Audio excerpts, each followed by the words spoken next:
What's up, friends? This is Ajax, and this is an intro without Benjamin. So I mistakenly said this was episode 2. This is episode 3. I'm still getting to the flow of things, guys, so if I misspeak with the numbers, I apologize. This is episode 3.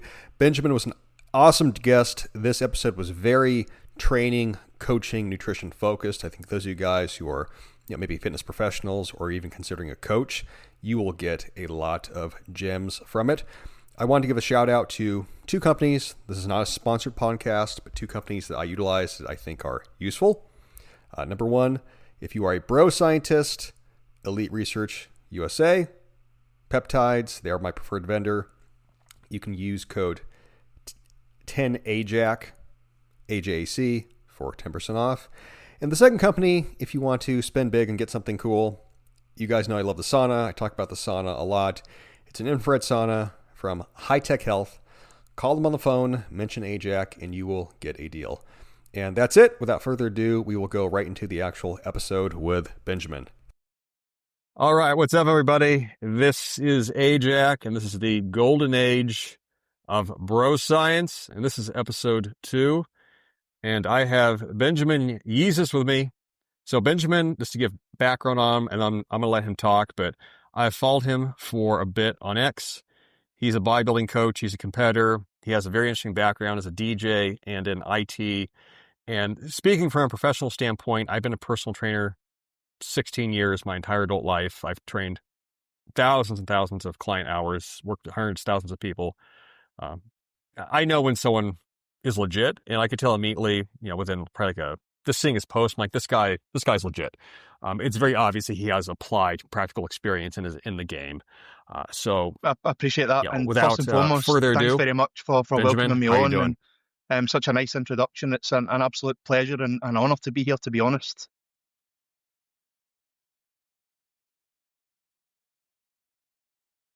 That's very gracious, bro.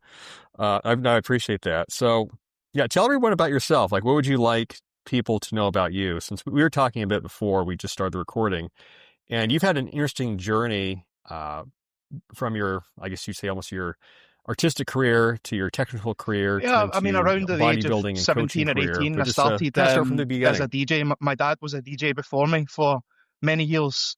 He sort of trained me up, and it was a job I had to sort of put me through college and university at the time.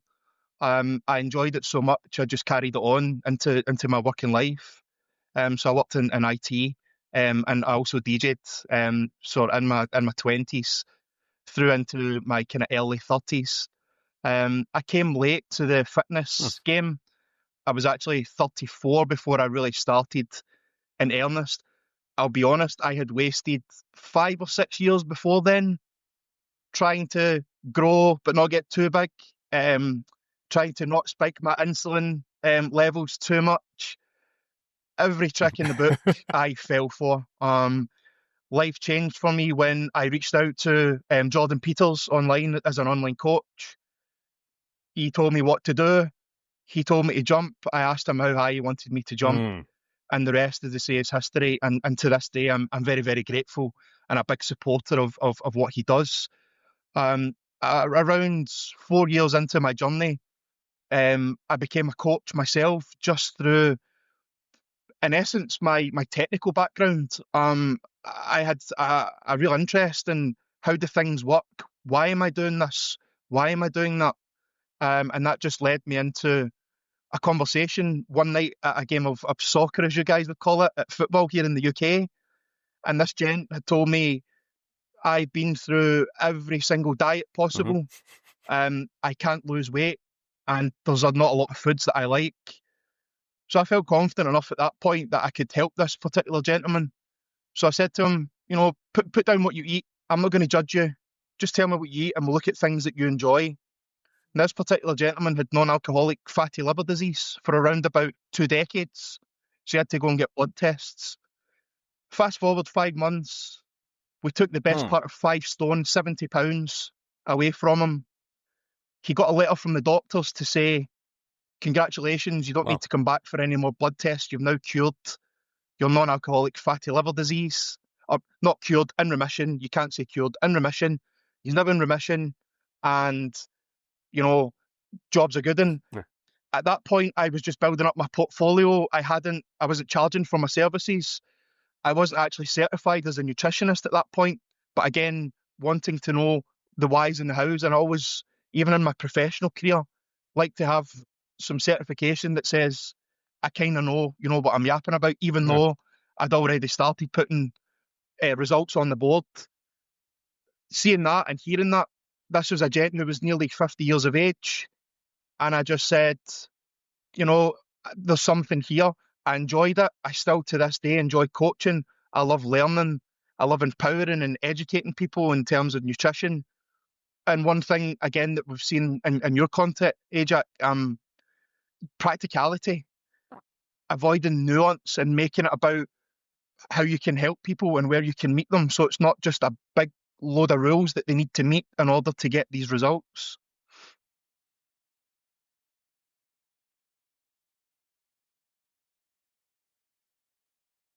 Well said. So I'm gonna back you up on a few things.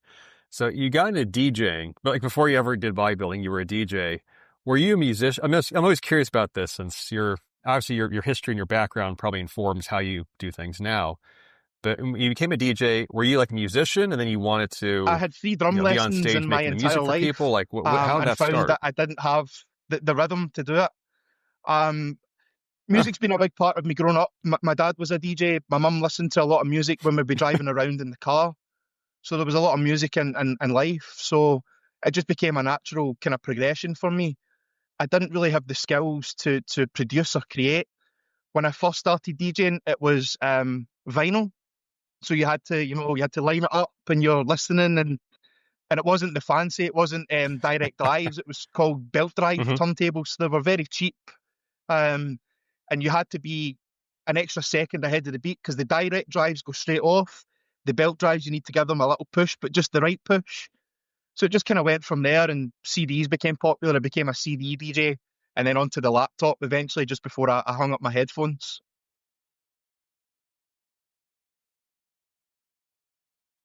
Uh-huh. So you Absolutely, kind of yeah, saw like yeah. 3 So generations of just when I DJ, very I first guess, sort of started, tech. CDs were coming out into the market, Yeah. but they were very easy bumped.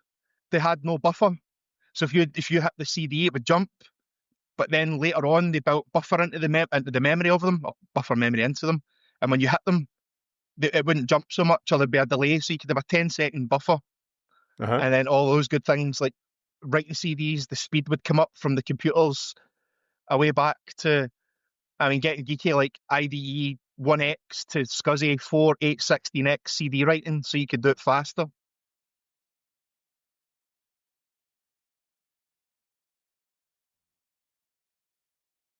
Okay, okay. I always love when people go into technical details. I know nothing about DJing other than music's being played. This is Yeah, super cool. So yeah. you're a DJ. So Yeah, you did around, that for yeah, I what, was like the better 17, part of about 20 21 years, years. Yep, I was about 38 when I roughly? stopped. Yep. It just coincided with my coaching Okay. just kind of starting to sort of take off.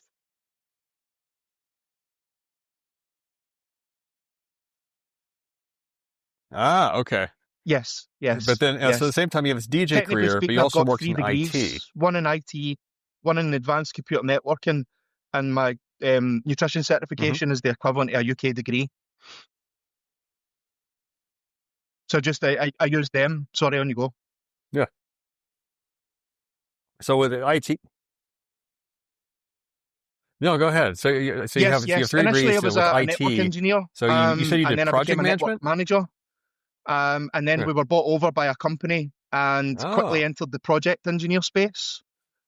Due to my location and the fact that they could give me tasks that I could run with myself, I basically became an infrastructure project manager in my own right, which I did for 12 years.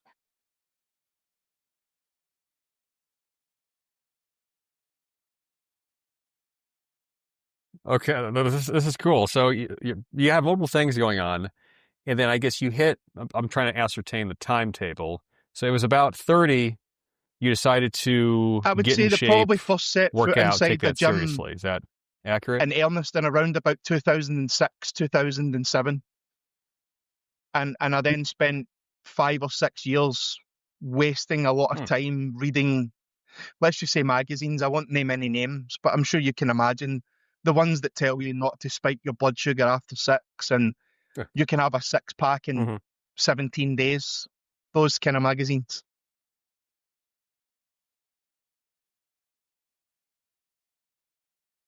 Yeah, so it's like the muscle magazines, sort of the.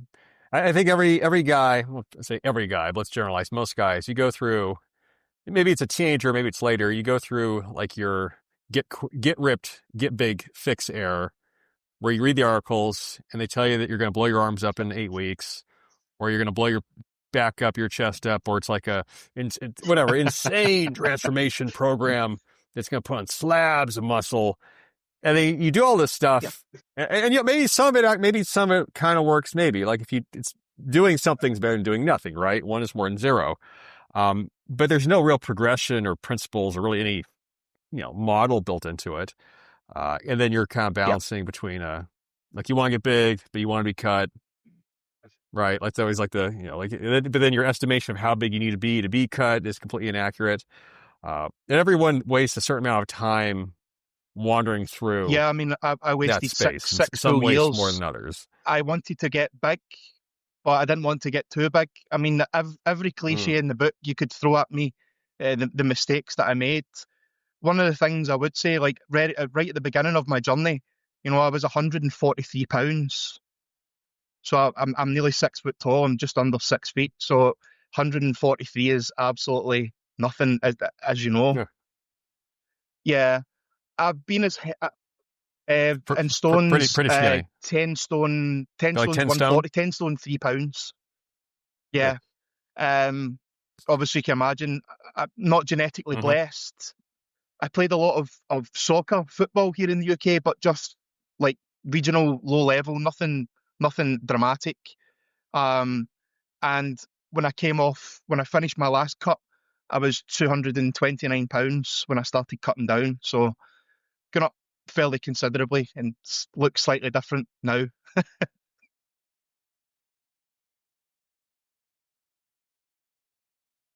No, that's impressive. I mean, that's stage weight's around about 190. What's your stage weight? 190 roughly, pounds. Yeah, obviously. Yeah, that's 50-ish pounds of lean tissue mass. So you spent this 5-6 years wasting time. Yeah. You met Jordan Peterson. We know who he is, obviously. For everyone that doesn't know who he is, one of the most prominent purveyors of modern bodybuilding is the best way that I can describe it. An intensity like no other, unmatched probably in the field. And one of the good things is he's left a major imprint upon the whole scene. And there's loads of names out there that Jordan will have worked with. You mentioned yourself, the Mountain Dog, John Meadows. There's so many people that we could say. Just one of those guys that when he talks, you just listen. And there's no more really that I could say that's better than that. Yeah. Yeah, I'll add on a bit for like the listeners. If you guys don't know who Jordan Peters, I'm sorry, not Peterson, Jordan Peters, he is a UK bodybuilder. He has a website. He has an online following. Obviously, he has his site is fantastic. He documents everything he does in meticulous detail. Has done so for years. Like I think going on at least easily 20 years or more.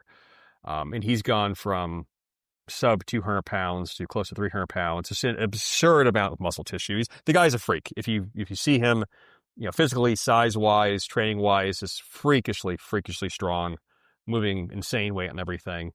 But obviously very intelligent, very focused, and his overall like body corpus of work that he's done between his forum, his videos, his interviews, the clients that he's trained. Just one of those guys that, if he ever retires or if he was to step away, he's left such a legacy of just like knowledge, that way. So, and his people that work with him, can attest. He gets and it's the same of any coach. In all honesty, a coach is only as good as the plan that's followed by the person that they're working with. Because without it, you're just numbers on a spreadsheet. So the real crux there is trying to get people bought in, and you buy in because you see what he can achieve himself, but also with anyone that he's worked with, just makes an absolute mountain of a difference.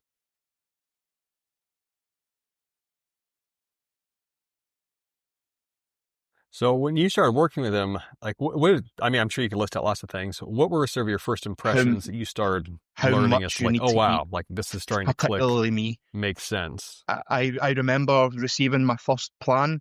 It wasn't macros. It was literally just food sources, potatoes and sweet potatoes and chicken and fish. I don't like fish, but that sort of thing. And you just see the amount of food that you need to eat to accrue muscle tissue. Mm-hmm. And you need to be dedicated. I mean, it's taken me 11 years to do.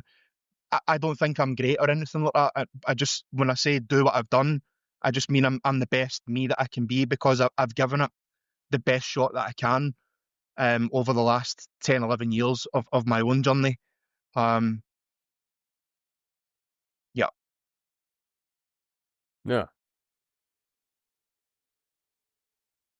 What were the, so, I mean, you started out, you were like you said, 10 stone, 3 pound, you're 143 pounds. You start working with him. Was your like weight gain, was it fairly typical? Like year Yeah, one, you the gained the the most, year most two, gain year probably came three, inside the it first tapered down. Like, what did that look like? 3 or 4 years, I would say. My because of the way I'd trained before and tried to do it, my relative training age was Mm-hmm. very, very young. So you did get to see. And the other thing is as well, one of the things that Mm-hmm. Jordan pushes against that we see, I think it actually happens more in X than other places, if I'm totally honest. He doesn't really, again, using myself as an example, I can get lean. It's fairly easy for me to get lean because I don't have a great food drive. Putting muscle tissue on requires you to eat a lot. So you Mm-hmm. see how much, and training as well, of course, obviously, you're training 5 days a week. You're not missing many sessions at all. And you're just trying to rinse and repeat that process and pushing up each time to a new body weight, maybe carrying a little bit more body fat than anyone would be comfortable with, especially now. One of the great things was we didn't have social media as much as it is now, and your favorite influencer, and I've been as guilty of this as anyone. You share the shredded pictures when I'm ready for the photo shoot, when I'm ready for the stage. Mm-hmm. Not a lot of people out there are being open and honest and sharing the improvement season photos. And I like to call it an improvement season rather than a bulk, but we can maybe get into that a little bit later on. Your improvement season for me is where you make the most progress. You can't Mm-hmm. half-arse it, because missing meals, missing your protein, and missing your training sessions just leave you in a place where you haven't got the most out of that improvement season. So again, I just gave it everything for as long a time as I could, and that's why I've kind of landed where I have now.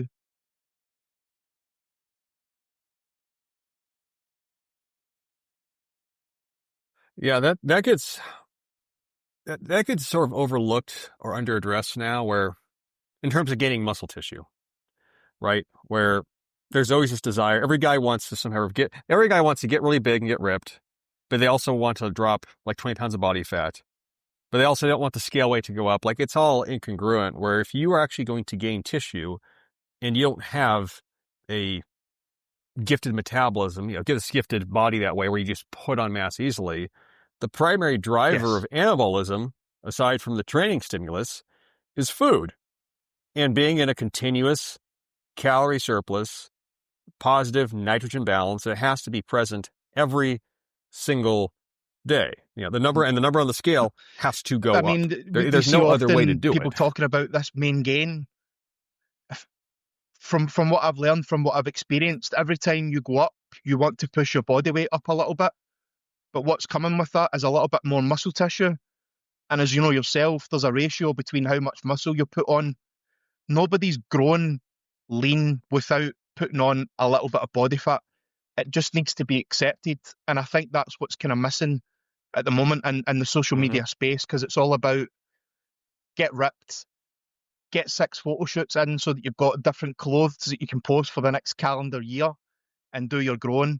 And again, as I say, I've been as guilty of that as anyone, and it's something that I've worked harder to address now, to share and say, I'm not ripped 24/7. I couldn't be, because I just wouldn't grow. I wouldn't get any better year on year, and that's always my intention. Mhm. Every time I exit an improvement No. phase and go back into a cut, whether that's just to tidy up some better insulin sensitivity, just to have a look, how's it looking under there? Is there anything I need to work on? And then again, back into growing as soon as you can. No sort of wasting, oh, I'll go up 50 calories and see. You're going straight back up to grow again.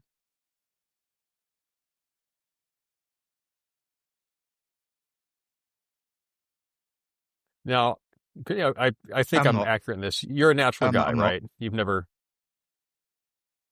used anabolics. Okay, yeah. I've never brought. Yeah, no, you look great. I've No, never that's broached always it like a before. sensitive subject, but obviously you're a natural guy, but yeah, but also I mean, at your sort of peak weight, obviously, you've gone from 143 to like essentially you're the 220 range when you're gaining muscle tissue, and over the course, if you were to divide out your weight gain at its peak, average out over the number of years training, you've only gained about 6, 7-ish pounds a year. Which, year by year, that's not that. Well, I mean, that can be very dramatic, but 6 pounds in a year doesn't sound like much. Multiply it by 10 years plus, becomes significant. I know Jordan is one of his main principles, I think I can say with certainty. He's very big on progressive strength gains for muscle gain.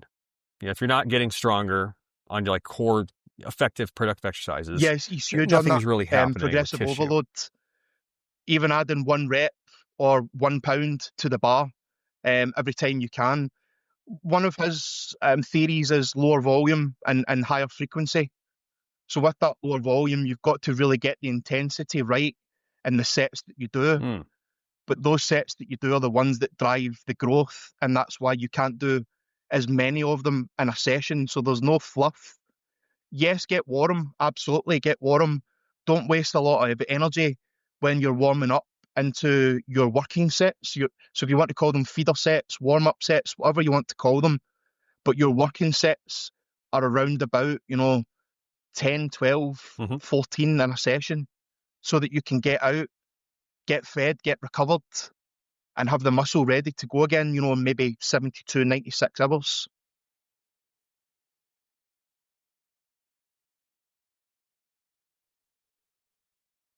Well said. So when you started working with him, I imagine, as we talked about, there's a big sort of training curve, education that happened.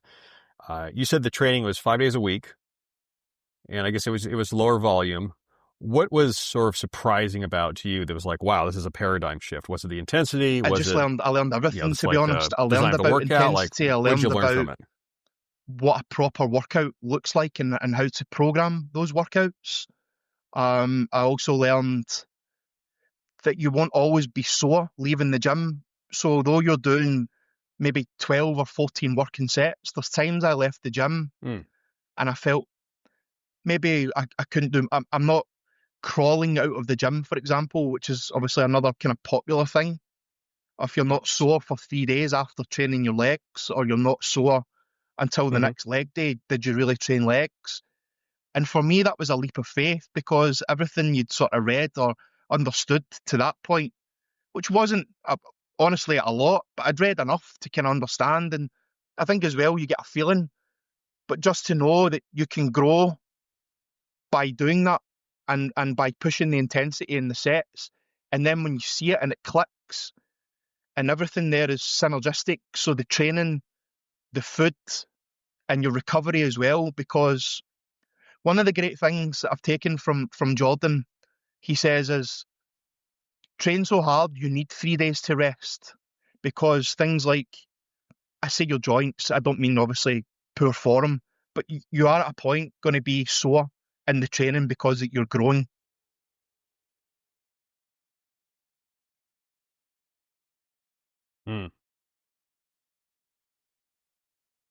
With the exercise selection, like Jordan's obviously very well known for stiff leg deadlifts, the pressing. He's moving huge weights. But at the same time, like if you read the captions, you actually dive into his material, he's very specific that your exercises need to be specific. So when you started working with him, You don't have to like obviously give away the program, but did he have a sort of model of like It follow was more this like and then over work on time like the figure out what works for weaknesses. yourself? I Like what was started that off process as like? men's physique. Obviously very, but not a lot of Hmm. muscle. So there was a lot of work to do doing men's physique. But he did have his training legs twice a week. You know, they were Mm-hmm. never missed, never skipped leg day.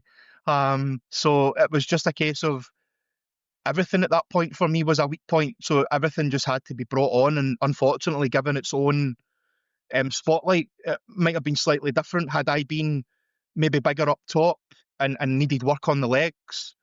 It was only as I grew and classic Yeah. bodybuilding came through that I wanted to go into classic bodybuilding because, again, I never professed to be the biggest. Genetically, I'm not the most gifted, but I work hard and I give it my all. And it seemed a shame to hide the legs under the old board shorts because I'd worked quite hard to build them.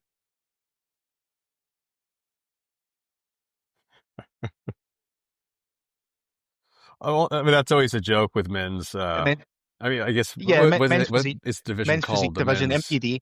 Yeah, I call it yeah. the board short division, but what's the actual name? Yeah, men's physique.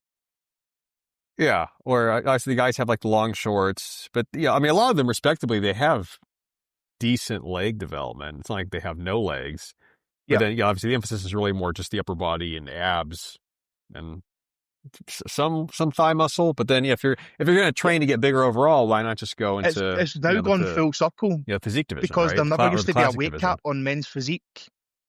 So some of the guys that failed to make the weight cap in classic because it's your height plus 4 or 6 in the UK kilograms onto your height and then take away 100 Mm, gives you how many kilos that you can be. They never yeah, had that in men's physique. So some of the guys in men's physique were touching 250 pounds, not at 6'2". So some of them were defecting to do men's physique because there was no weight cap. I believe now that yeah. they've changed that. So there is a little bit of a change coming. If it's not already been done, it's on the way to introduce a weight cap into men's physique. If I'm right on that, I'm sure I read about it.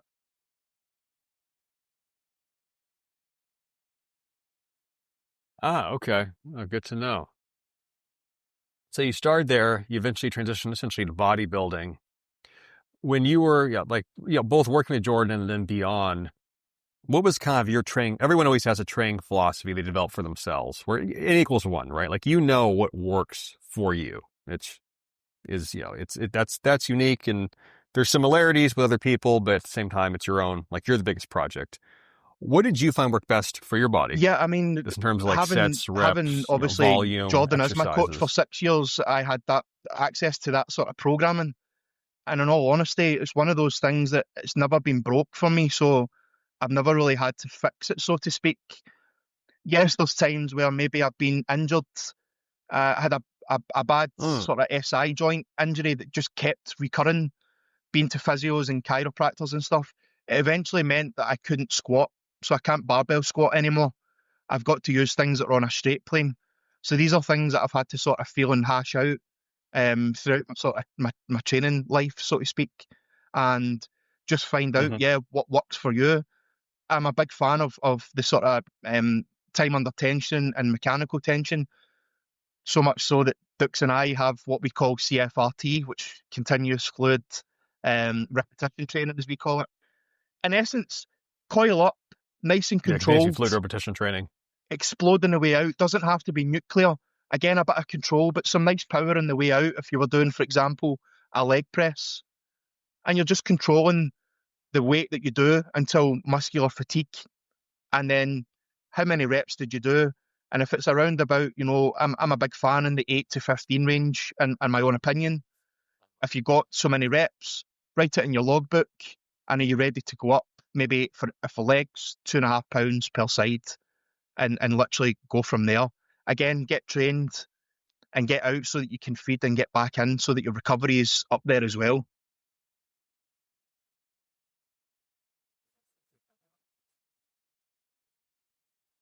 With the continuously fluid repetition training, which is somewhat similar to Arthur Jones, some of his practices, if you ever go back and read like the original HIIT literature, But I like that you guys talk about this, because what you see often in gyms, and you know this is from watching people, a lot of people throw weight. Where like they're lifting the weight, they're not necessarily doing it with terrible form, but even something, let's say, like a chest press or a leg press, they explode really hard. They kind of like let momentum sort of move the weight, and they're pushing it, but let the momentum move the weight. There's a sort of catch at like the top or the bottom of the rep, then try and reverse, Absolutely. and that can work. Like if you have great genetics, like do whatever you want, right? But the amount of targeted, sustained tension on the muscle is not fully there. Versus if you slow the rep down slightly, where there's no stopping at the top or the bottom, where you can't drop it on yourself and try and reverse it. It And that's changes something the I whole find repetition when set I experience. bring clients on and to my coaching. They'll say that the weight that they've lifted has gone down because the ego takes a hit. And what I say to them though, how does it feel? So for example, if you're doing a bicep curl, using the control and doing it until muscular failure, do you get a pump as well? And they say, absolutely. So you get all the benefits and you get none of the drawbacks. One of the things that becomes apparent, and to be honest, has been in me since very early in my journey. I think I read maybe Triple H pulled his shoulder out because, as you know, Triple H has been really close to like the bodybuilding world as well. He absolutely tore his rotator cuff to shreds. And then when he came back in, he always swore that he would lift weights with good control. So it's always been there since young, less about the weight that you're lifting, more about the weight that you can control under that, putting the target muscle under tension to make the muscle fail, because at the end of the day, that's what you're looking for. And as we get older, sadly, and the grey hairs start to come, I want to be lifting into my 70s. I'd enjoy being able to go into the gym and lifting relatively pain-free, because I know that I've kind of taken care of my body, my joints and my ligaments and stuff like that, but still giving all I can to try and progress muscularly.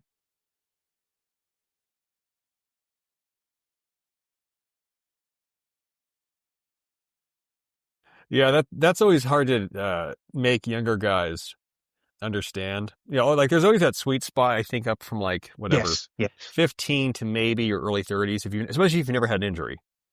You haven't hurt yourself, like nothing's bad really happened. But then it only takes one time. And then as you get older, you only have so many, let's say, catastrophic injuries you can come back from. Hurting your shoulder when you're 22, it will probably heal up. Hurting your shoulder, your rotator cuff something, and let's say you're 40, that's going to hurt for a while. Regardless whether you're on anabolics or not, like that's going to hurt, and it's not going to recover at the same rate. I've said this for a long time, in various forums, that if you want to train for a long time, you sort of have to train like an older man when you're younger. And that doesn't mean training like a pussy, but it means just being much more conscientious And the earlier of your training you learn that in your performance and journey, how are you actually again, doing the longevity things. you're giving yourself a runway there of 30, 40, 50 plus years. The other thing as well, if we're talking about rotator cuff and you take that out of the equation, you can't do anything. For example, if you tore your calf, you can still go and do some upper work. If you take your rotator cuff out, you can't push, you can't pull, you probably can't do legs. You can maybe go and do some hamstrings and leg extensions. You can't do any sort of hack squat, because you won't be able to take the pressure. So it's one of those things, again, just to be really careful about, because like that, you've only got so many lives maybe in it, and who wants to go for surgery as well, to be honest?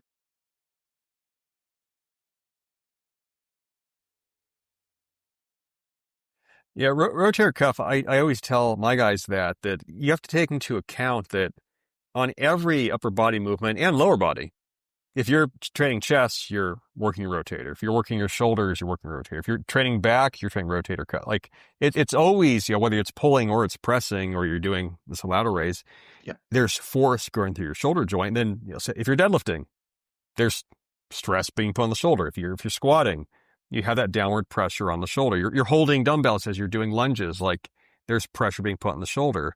And you have to account for that, where you don't necessarily need to measure the volume for the rotator cuff specifically. That'd be, I think, probably a little pedantic. But like add up your overall volume for your upper body, your lower body, and if you do notice stuff that starts to hurt, or everyone always has those exercises that just bother them. You don't need to do that movement. There's always another way, especially for bodybuilding. Unless you are a competitive powerlifter or Olympic lifter, there are no mandatory lifts. It's mandatory that you build muscle. The movements that you do use to build that muscle, I think we've entered an age where a lot of common sense is kind of lost to, no, you must do this. There are absolutely no must-do exercises, and if I share with you at the moment, I did squat historically, and I did enjoy squatting. I don't deadlift. I do some hip hinges, yes, but I don't deadlift. Total honesty, I never liked it. I just didn't like it as a lift. It never felt great. I never enjoyed it. I wasn't good at it. I never felt I was really good at it. And I don't bench press either. And these are facts. It hasn't stopped me growing my back. It hasn't stopped me growing my chest. And then people will say, oh, but you didn't do this or you didn't do that. I stuck with bench press for nearly 2 years, trying every sort of grip, suicide press. Don't press the bar. It's a row. It's not actually a press. You row the bar. I can get more on a machine tension through my chest than I can on a bench press. Now, that could just be my body, could be my execution. I doubt on the last, because I stuck with it for as long as I could. I just didn't get anything from it.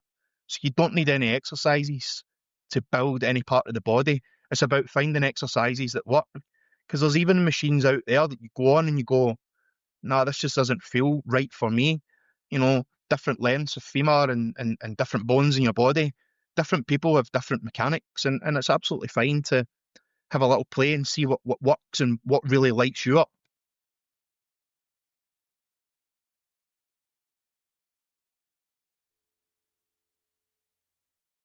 Yeah, that's something that, like, this always, this gets argued about, but like the big 3 lifts, do you absolutely have to do them? The way I like to lay it out for people is like something for bench press, for example. I think, my professional opinion, for about 1 in 5, maybe 1 in 4 guys, it works fantastic for chest development. I'm not talking about bench press as a strength lift, for upper body. You have a football bench press test. I'm saying for pectoral development, does bench press work for most guys? I think for about 20-25% of the time, it does.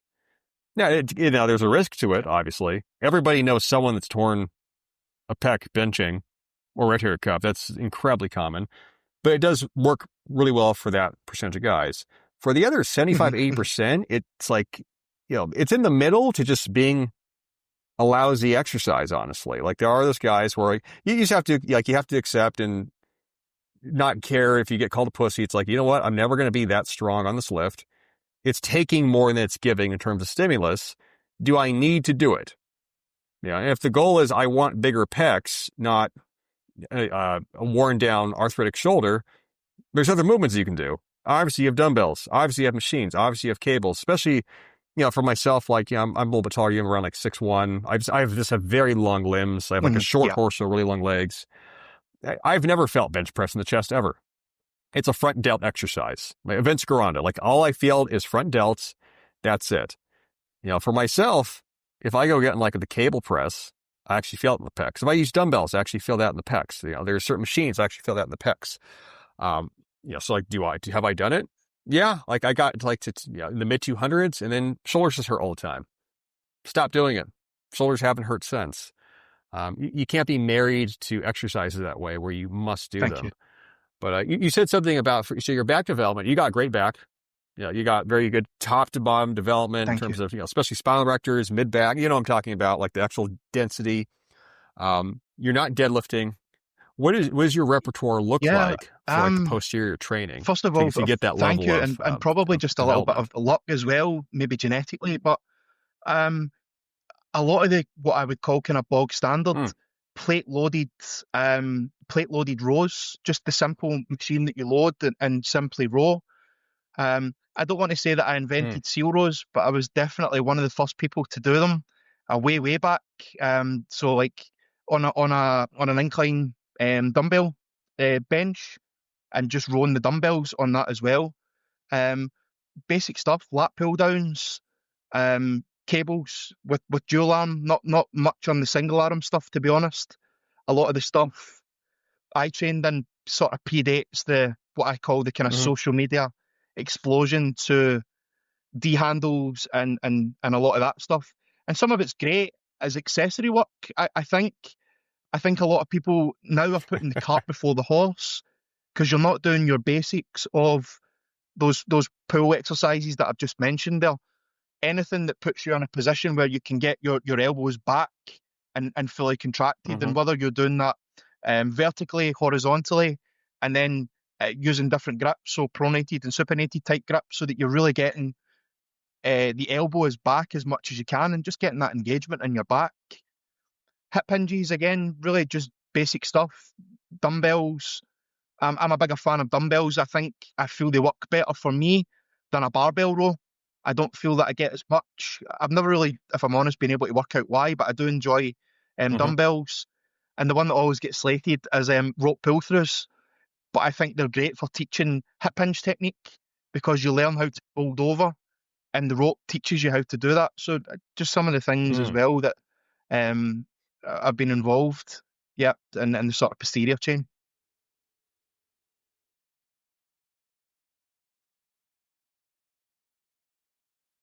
Yeah, I always love talking about just like the nitty gritty of bodybuilding, but like I've seen the same thing where I've gotten it's become annoying now, like the one arm cable row, whatever cross body transverse angle shit. Where what I've seen work, like so one of my biggest influences, obviously it was John Meadows, it was Dante Trudell especially.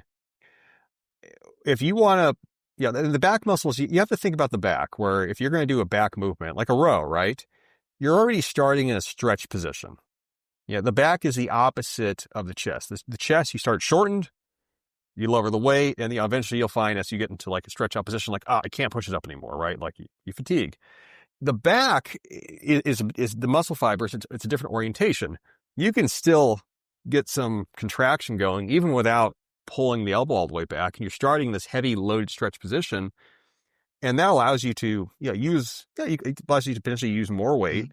But also if you go bilateral, you got both hands right on the row, on the handles, you got this great global effect happening across the whole breadth of your back tissue. That when you go one arm, it's not quite the same. Like one arm you can argue, I think, for like more isolation. You're trying to hit rear delt. You're trying to hit lower lat. Okay. But for overall development, you got to do those heavy bilateral rows. I like to call it meat and veg. And, especially you need to have your meat work, go ahead, which is exactly as you're alluding to there. And then the veg, maybe some isolation work coming in. But I think a lot of it's lost now. Things like, T-bar row, even to an extent, like landmine rows, I know that they get hated on quite a bit. But there's so many examples out there that you can see. And by landmine rows, I mean obviously putting the grip on the landmine row and pulling it back the way. But yeah, it's the meat and the veg. I think there's too much focus at the moment on the veg.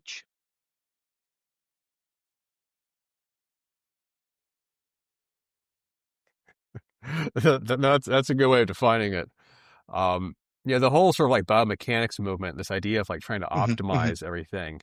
I think a lot of it's just sort of fallacious. It's like I've seen this. I've been in the industry. We've both been in the industry a while, where I've seen this go in stages. I remember, years back, functional training arms isn't functional, and then I remember it was all about big three. Then CrossFit got popular, and then then it was like being able to do a broad range of things. But for building muscle tissue. Like I've always found that to be a pretty simple premise. You need exercises where you can put the mechanical tension on the actual target muscle where it's felt.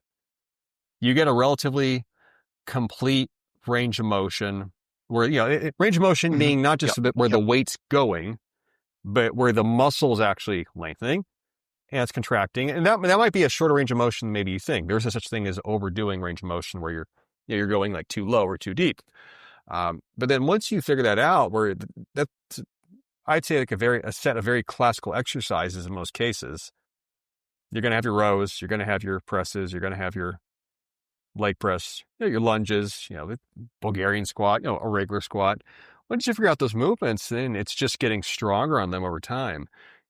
Yeah, like the more supposedly hypothetically optimized cable stuff, like This is it's this is popular, exactly but what has I'm anyone waiting to actually see. gotten big I'm very doing that? blessed that I joined a Okay. bodybuilding gym, which was another sort of main reason of like the change in trajectory in my journey, because you're going into an environment Mm. where you're watching guys doing exercises, and I can say hand on heart, when I go back thinking, the last 5 or 7 years, I don't remember any of them doing a single arm, as the main lift. Guys in there rowing, 6, 7, 8 plates and Uh-huh. giving it, proper, the old gym noises that you get. But again, it's you can watch these people, and yeah, is there a bit of genetic element to it? Absolutely. But they're still working hard, and they're still doing, for me, as you just said, their basic lifts. Get stronger on the basic lifts over time. I mean, I remember when I first started, my sort of max weight on the dumbbells was like 28 kgs, which is around about 50 pounds. Now that'll be closer to, 60 on my max. So Hmm. it's still a dumbbell press. It's still a dumbbell press. You just got stronger over time. And what happens is your body needs to adapt to that. You're giving it an adaptation. And if you don't force the body to adapt, it won't take the stimulus.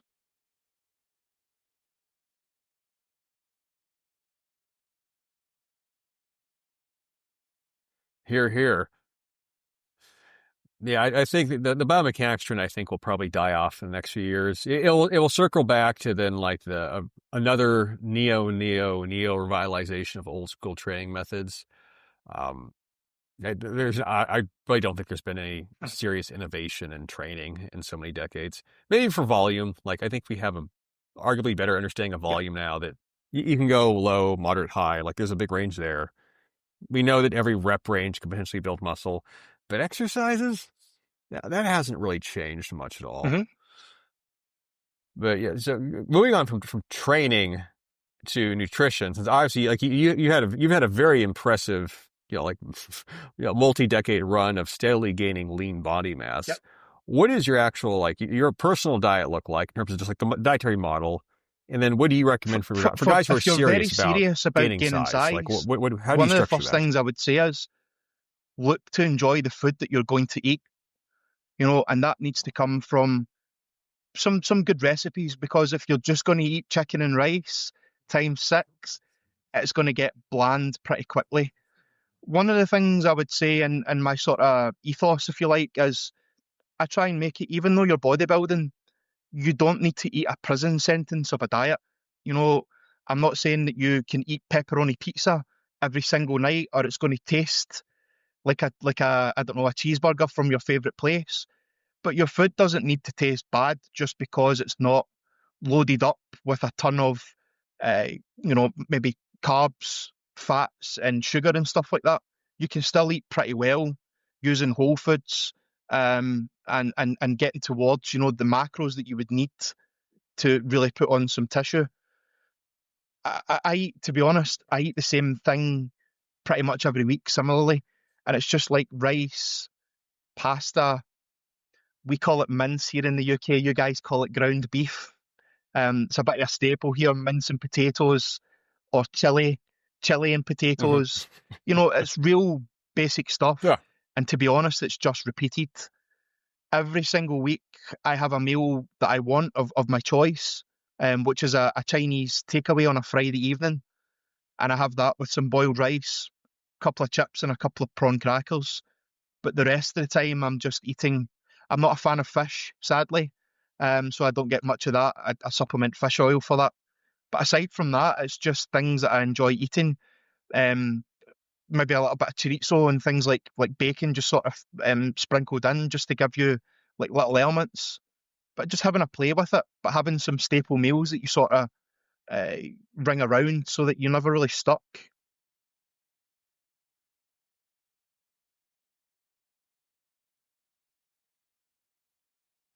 Yeah, no, like this is always There's oftentimes this uh, dietary sort of culture where people want to be entertained by their food. Like, yeah. so there has to be sort of like this excitement element to it, where everything has to be sort of different all the time. But maybe that's also a very common habit for people who are overweight or just, their body comp, they're fatter than they'd like to be. It's very random how they eat. They want the food to be really interesting. But if you're trying to optimize for muscle growth, or really just optimize for energy levels and overall wellness, you have to have number one, a schedule to what you eat. You have to have a schedule to when you eat. And then you have to have a kind of a rubric of like, what are you actually eating? Because healthy foods, it's not going to deviate that much. At any point in It's not time, this like, big, I can tell vast you range. my 4 meals, like, every single day, and the only thing that might change would be what I would call my evening meal, my dinner, and everything else is just set around that. And it's like, I wake up in the morning and I go to bed at night. I don't have many decisions to make because they're already made, and I enjoy that structure. And I don't feel, I eat rice, I eat pasta, I eat potatoes, I eat chicken, I eat beef, steak. I don't feel there that I'm missing out anything. My meal a week I look forward to every single week. I enjoy it. There's no guilt associated with it. It's part of my intake. You know, I don't count it, like I don't count it on my fitness pal, for example, at the moment. And I just go on, and that's it. It's just about, I think there needs to be an element of enjoyment in your food, but not to the degree of every food's going to light you up like a Christmas tree, or every meal's going to light you up like a Christmas tree.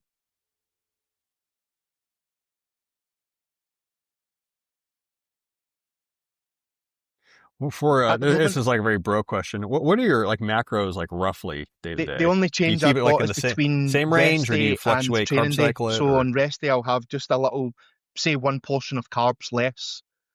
And the reason I like that is because it gives me the same diet, like day in, day out. I know what I'm eating at any point in time. Um, Roughly at the moment, about 250 grams of Mhm. protein, approximately 400 grams of carbs, and I think it's 85 grams of fat for around about 3,200 at the moment, is where I'm at, and just slightly less on a training day, about 3,000 on a Mhm. rest day. Apologies.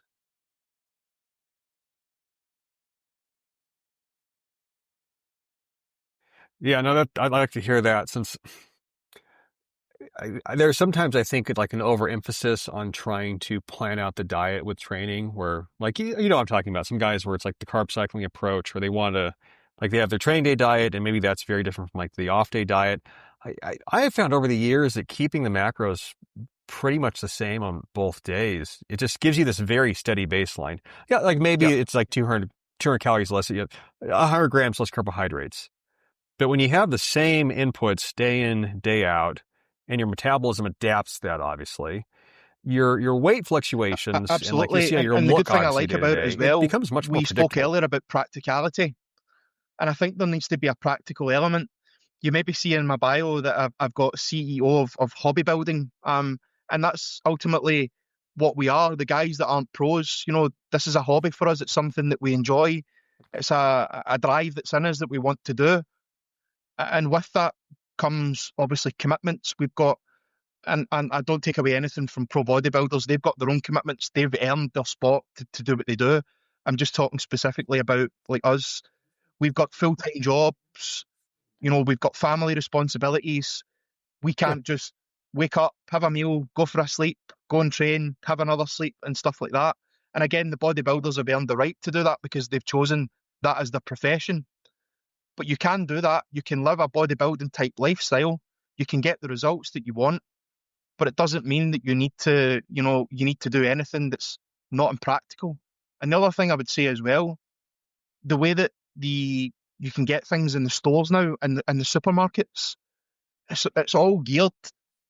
It's so much easier, as you probably know yourself, than it was maybe even a year ago. Protein yogurts are 10 a penny, Hmm. and they taste good, and they take you and they give you some casein and stuff like that, take you where you need to go. So it's just so much easier now. And the other thing I would say is you're going to buy food anyway, whether you're going to order from Walmart, as you guys would order from, or whatever, and it's a delivery. You're going to get food, so you might as well get the food that takes you towards your goals, is just the way that I see it. It's just about setting up those habits.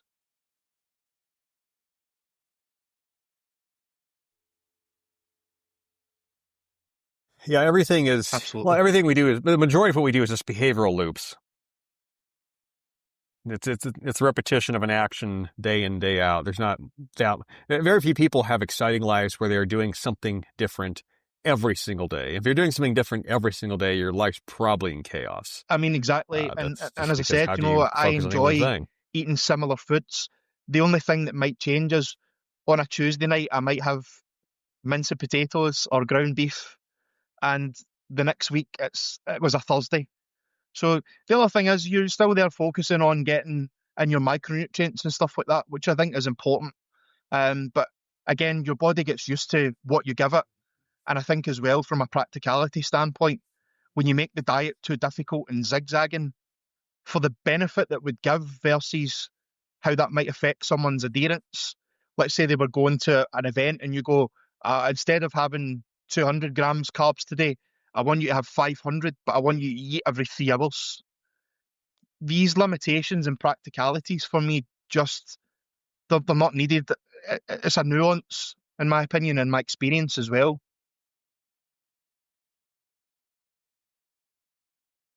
Mm-hmm. Yeah, like there's always that, like when you're working with a broad range of people, there's always like that's where the like nuance becomes very real. Since you have people who are obviously Yeah, ferocious competitors, like their goal is a pro card, let's say, and they'll do it. Their whole life revolves around that. So their intention and the level of adherence and discipline, and also sort of exclusion of this life that they're going to be going through, that's very different from someone that just wants to, maybe they want to get lean, ripped, buff, but they have a day job, and the goal is not a pro card. The goal is just to look really good. Like the more focused you get with a particular goal, especially for something that's like professional attainment, absolutely. I mean, that's the less everywhere. you live Anyone life who's at everywhere the upper else. echelon of their game lives it. There's no other way to say it. They don't miss probably spending fortunes on recovery protocols to do X, Y, and Z, whatever that would be. If that's your goal and you're a professional, absolutely. You're not missing the mark on anything. You're not missing a trick. At the bottom line, it's all about money, isn't it? For them, it's maybe more performance money. They win a championship, they get a bonus because whatever they qualified to the next level, whatever that may be. So you can see why they would then become linked to that. A bit similar to a movie star given so many $1 million. Well, I'll do what you need me to do for the next 6 months because I need to look, because that image is going to be cast out for everyone to see for the next 20, 30 years or whatever. But what I like to do for people is break it down and make it practical and, not put any barriers in front of them. Going back to my very first client, is one of the first things I said to him. He didn't like to eat eggs. I told him, you don't need to eat eggs. No, but such and such said I need to eat eggs. If you don't like them, you won't enjoy it. It's not sustainable. You don't do anything that you don't enjoy, because it then just becomes or feels like a chore. And then you go, I don't want to do that because I don't enjoy it. So there needs to be an element of enjoyability. Again, I'm not saying that everything that you can eat, again, is going to be absolutely enjoyable. There are going to be some times when you think, actually, I could go the burger and chips as opposed to whatever I've got here in front of me. And that happens to us all. But I think when you break it down and you can show people, you can eat a very a wide plethora of foods, and you don't need to be just restricted to eating, bare chicken breast and broccoli and brown rice.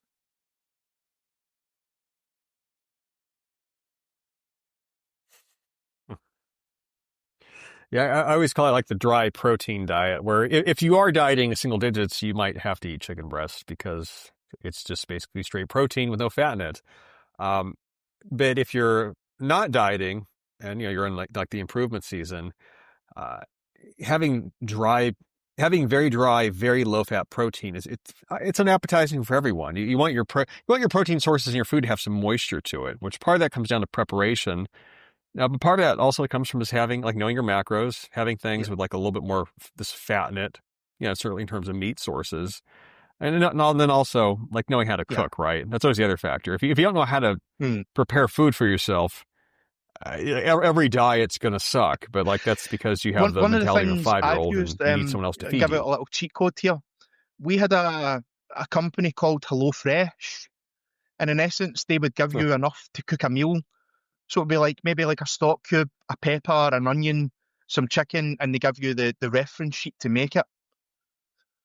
Eventually, we stopped using them as a company because they were missing out one ingredient, which meant I had to go to the shops. And if I'm going to the shops anyway, I'm as well going and buying the stuff. And then we would make from scratch, not a huge load of ingredients, just a couple of things that go in, give it a nice taste, a nice flavour. And again, when you're enjoying food like that, it's much more easy to do rather than, serving yourself up some slop, which you don't really need to do, but it doesn't need to be live in the kitchen. Another good one that I started doing rather than doing meal prep was a cook one, keep one scenario. So if that was my evening meal, I'd cook another portion and I'd take that into the next day, and that would become my lunch, so to speak, for the next day. So you're just having an extra portion. Everyone cooks dinner probably like at some point in the week. So if you do that, you're just giving yourself one less meal to do the next day, and it's one decision less as well.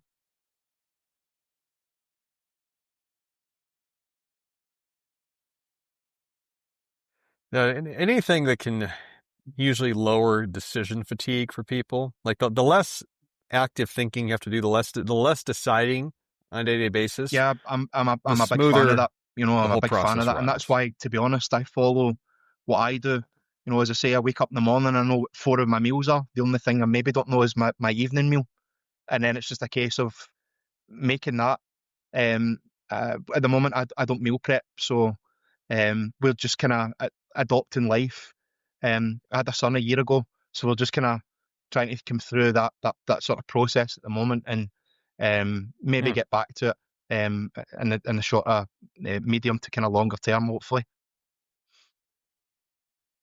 Yeah, he's one. Yeah, he just turned one last in August there. So you have a 1-year-old son. Yeah, it's been really, really good. How's that been? Even like the last few weeks, his development has just been, it seems to just be like snowballing. He's now starting to like stack things, and he throws things and kind of crawls after them and stuff like that. So you can see he's really starting to come on, rather than just kind of being through the kind of really small baby and baby phase, starting to become a bit more of a toddler.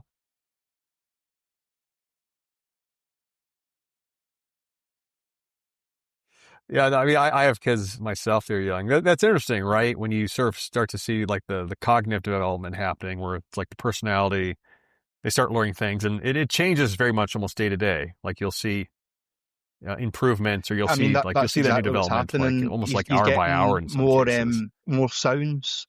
So before it was kind of just like mama, mima, and now he's got a lot more sounds coming on.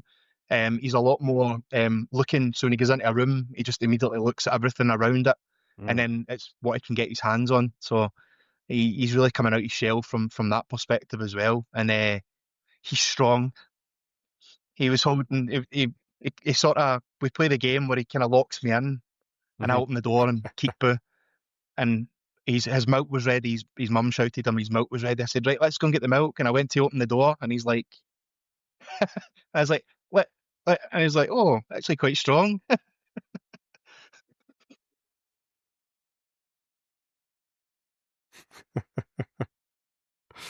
Yeah, no, it's fun. That phase, especially from like when they're born, they just need to be with their mom pretty much all the time. Obviously, like the first sort of year of life, but from like year 1 onwards, as they become more social and more self-aware, it's fun. It's very fun, that phase. So you're obviously, I know you'll enjoy it. But did anything change for you? Like when he was born, like did you change training schedule or food, or did you be honest, try I to just keep took everything it the day by same day. for Some mental days stability? weren't the best, and it was like, okay, can't train today. If it was a Tuesday and Wednesday's always my rest day, I would just go back on Thursday. We just anything to make it work, and obviously just make sure he was looked after. So if there was ever a chance, maybe train a little bit earlier. If it was the weekend, sometimes train a little bit later at night. Although that's a hard one because when you're back up at 6:30 and you're not getting in till like 10 and still got something to eat to get, it's hard because I'm an 8-hour sleeper. I love my 8 hours, and ever since I sort of gave up DJing, that's when I really need my sort of 8 hours now. And I always question, how did I manage to get by on 4 hours of sleep? But I was in my 20s then, so.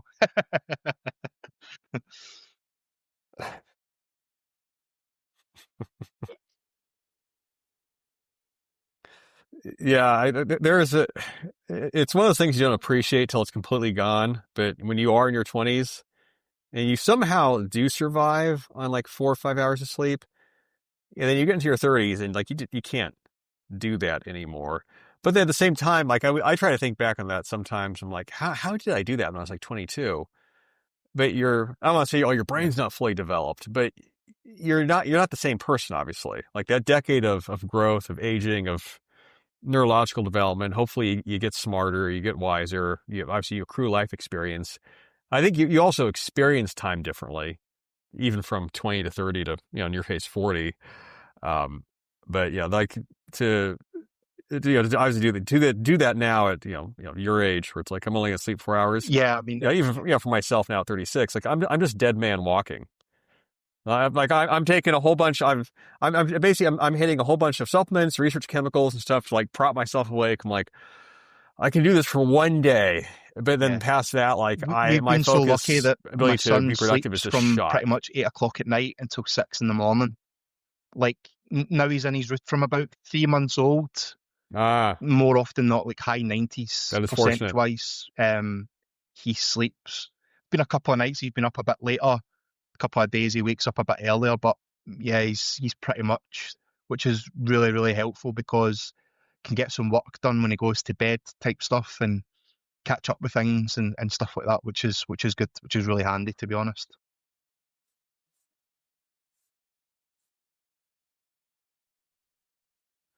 Yeah, my wife, like we have 2 kids, and she's always like she's an early riser, always wakes up, does like a morning dawn walk.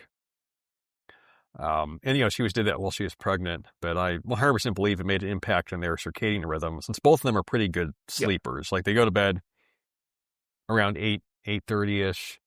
They more or less will sleep through the night. Neither of them have been. Some parents, their life goes to absolute hell. Like their kid doesn't sleep. There are those kids like they don't sleep. It's an hour out of time. Like you sort of like just like living through like this like waking. I don't want to say nightmare, but like this like waking like fuse state. But yeah, that wasn't us, obviously. Like they fall asleep at 8:30. They wake up around 7, 8ish, and it makes it easy, because then like you just said, you can go work late at night if you got stuff to work on. Mm-hmm. I personally, I can't train late at night anymore. It just keeps me awake. Like it always throws off your recovery, I think. Like the later you train in the day, like it's not the same sort of like during recuperative cycle versus training. We'll call it the big flu, right? Or training so that midday. Nothing happens. During the big flu thing where everybody get told to stay in the house, I was really lucky to get access to a gym, and I had to train after 8 p.m. at night. And like that, you were finishing at 10, and it was about 25 minutes to get home, half an hour to get home. So I had back home for 10:30, something to eat, and then trying to get to sleep. So you couldn't do like any pre-workout or anything like that, because you'd have just been sitting there looking at the ceiling at 2 a.m. And yeah, it's so much easier, I think, as well, when you're in your 20s. You've got much more going on socially and stuff like that. You might not know that you're going out on Friday night, but all of a sudden 2 of your friends are going out on Friday, so are you. And you've got the drive to push through it, because it's new, exciting things are going to happen. Maybe you're single and, obviously you try to find somebody or whatever. But I think, when you get into for me, I'll be 45 in November. The other thing is as well, obviously with 20 years experience in the pubs and clubs, a night off for me, I didn't want to go out. A night off, I wanted to just stay in the house, which never happened during my kind of tenure.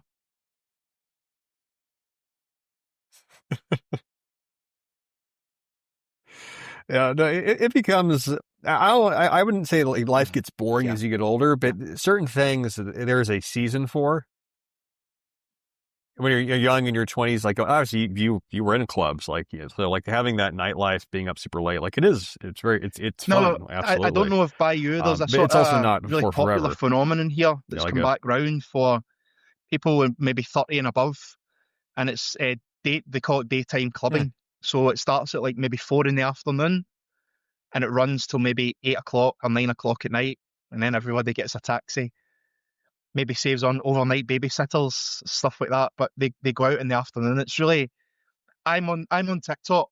Um, I know a lot of people don't like the platform. I Huh. think it's great when you train the algorithm. Uh-huh. The comment section's an absolute bin fire, but when you get some good people on there, and when you filter them through, it's pretty good.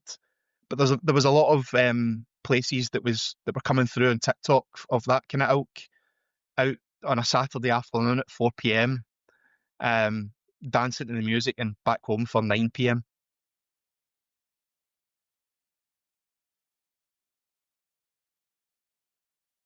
I'll be honest, I've not really heard of that. Like I don't know if that's a thing in the United States. Like I mean, at the same time, if I'm gonna go out, I love to go out at night. I'm just gonna be tired in the morning. But I daytime clubbing. Yeah, I don't know. Maybe I that's mean, a it's UK certainly phenomenon, or interesting. maybe Yeah, it maybe it gets is you in the home, US, and I and just don't know about it. maybe staying out to 3 o'clock is what caused the many hangovers and the ordering of the takeaway food on the day after, the night before type thing.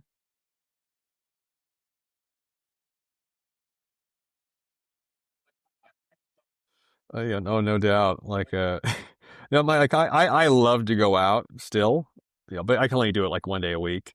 Like I love people, so I'm very extroverted that way. But yeah, my wife's like the opposite. She likes to certainly be in home, like past 9 o'clock. Like no, she's not going anywhere. Um, which is good, right? Like you Definitely. like I for mean, certainly for a mom, we that's what you want. one of my good friends, Uh, and he's actually one of my clients. We went to Ibiza for 4 nights, and we had a gym holiday. We just went, enjoyed huh. some food, trained, enjoyed some sun. 4 nights in Ibiza and came home. We were probably the only people on the island that didn't go clubbing.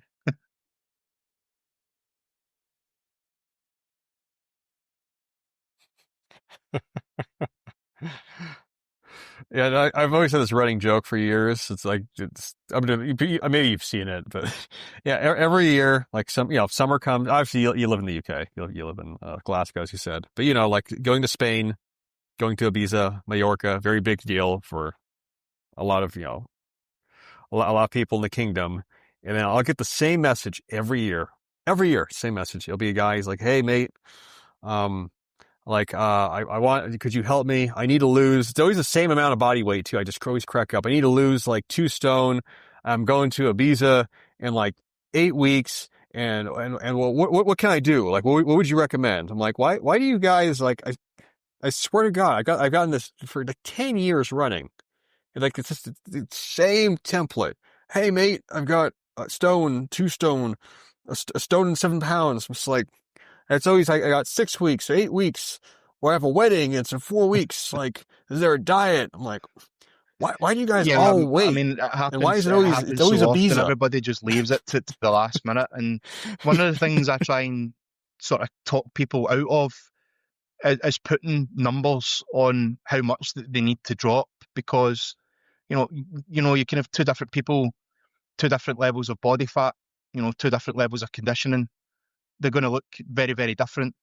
And what you need to be aware of as well, extreme dieting doesn't serve you on the back end. Anybody can say to you, just don't eat carbohydrates and just eat high protein for Uh-huh. an extended period of time.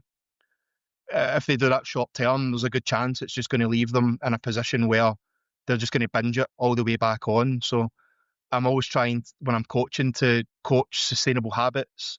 I don't really do, even when I'm talking about my transformations, I don't often share the timeline in a matter of weeks or months, because transformation is going to be different. It's not going to be linear either, because Mm. you're going to have peaks and troughs throughout that. And it's about what you can do in a period of time, given how much adherence you would give to it. And what will be, if you've got the right sort of setup and you're giving it your all, it doesn't matter what the scales say. You will lose body fat, you will get fitter, you will get leaner, you will get stronger.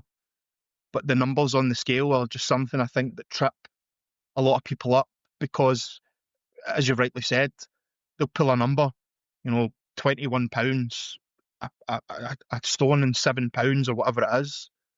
Well, what does that mean? You could take a stone off somebody in a week. Just don't eat carbs. There you go. You'll drop a stone, but it's not a stone of body fat, and that's what you want to do. It's fat loss versus weight loss, and that's something that I always try and preach. It's a very different look. It's a very different process as well.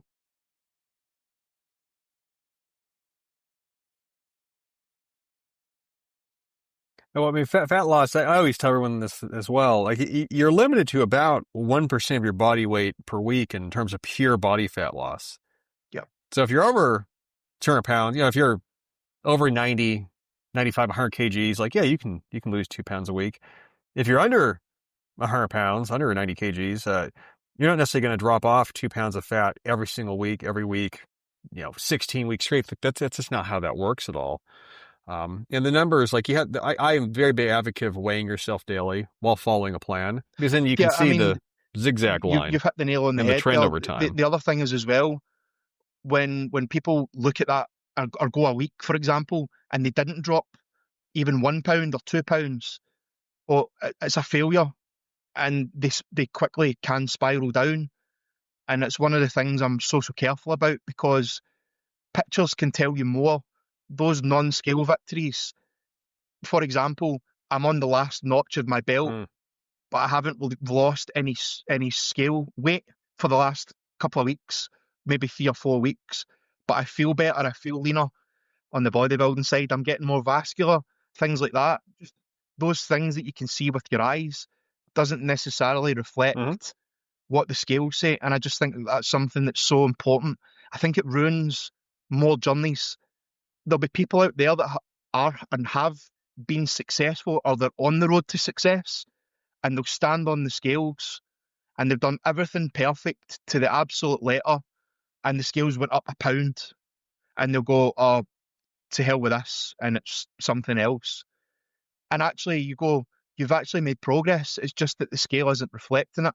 Food volume for a female, maybe some menstruation, something like that. There's a million different things it could be. But when you look at the pictures and you look at the progress over time, you can see it coming in. And that's one of the things that I'm really quite wary about, is about, talking about like those absolute losses, because everybody's journey is different, and if they're sticking to the plan, you will lose body fat on a consecutive basis, for quite a concerted period of time.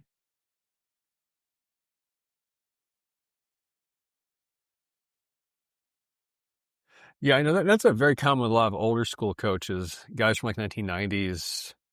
I don't know, John was big about that. Chad Nichols, various guys where they, rather than like they'd have the guys weigh in of like, okay, let's track your weight for a show. Like we didn't even know kind of what you weigh, but that was secondary to the photos. Because the photos, especially for bodybuilding, right, it's for fat loss. Like, what do you actually look like? Like Arnold has that very famous quote, like, if it jiggles, it's fat. Where, all right, if you're getting leaner, absolutely, you're getting and harder, to give you like the perfect example, you should see it. Jack, I'm working with a natural bodybuilder at the moment who's doing some bodybuilding shows, and his weight has been roughly 93 kilos for about the last 6 weeks. So he got to a point where he was ready for the stage. He's 6'2" and obviously above 90 kilos.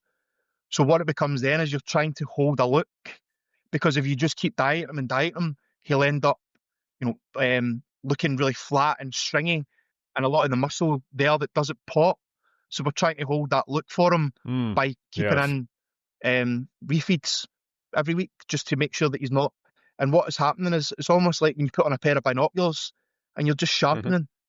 You're just sharpening the pencil, just sharpening the look, so that for example, his glutes are a bit more in, his hamstrings are a bit more in. And I think, again, that's the importance of, you're looking at someone, and I've worked with him a long time, 5 or 6 years now. I know his body and I know how it's going to react. So I can I know the time that I need and what's going to happen. And that's why we haven't been dropping his food. I mean, he's still on close to 3,000 calories. He was on 3,500.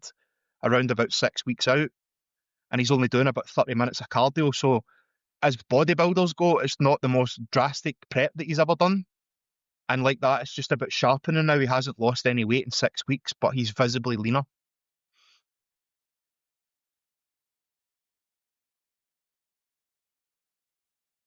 No, that's a good lesson. Talk about the refeed strategy to people. Since I've talked about it before, but I want you to talk about. I know you utilize it, since refeeds are something that like most of the whatever general public, average Joe Jane, they know nothing about.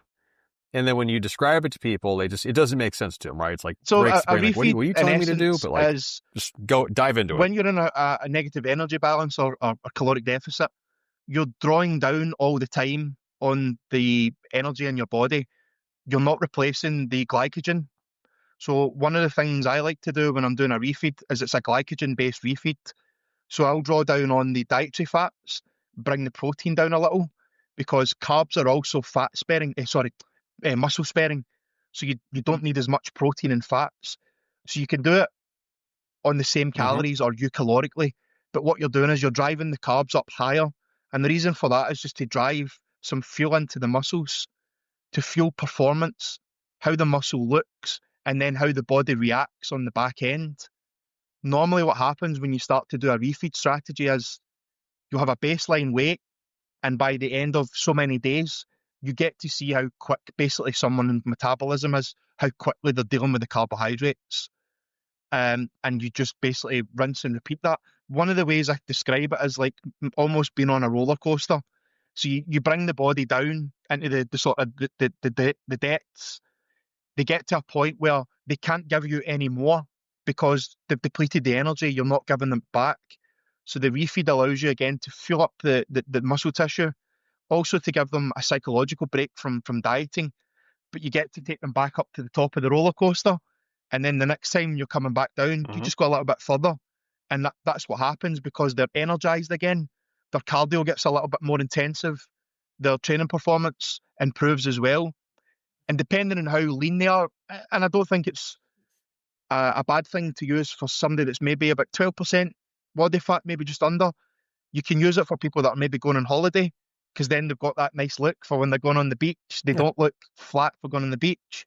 But it's just about giving basically more energy to the body, filling up the muscles, and then seeing how they then utilize that as fuel for the next however many days before your next decision.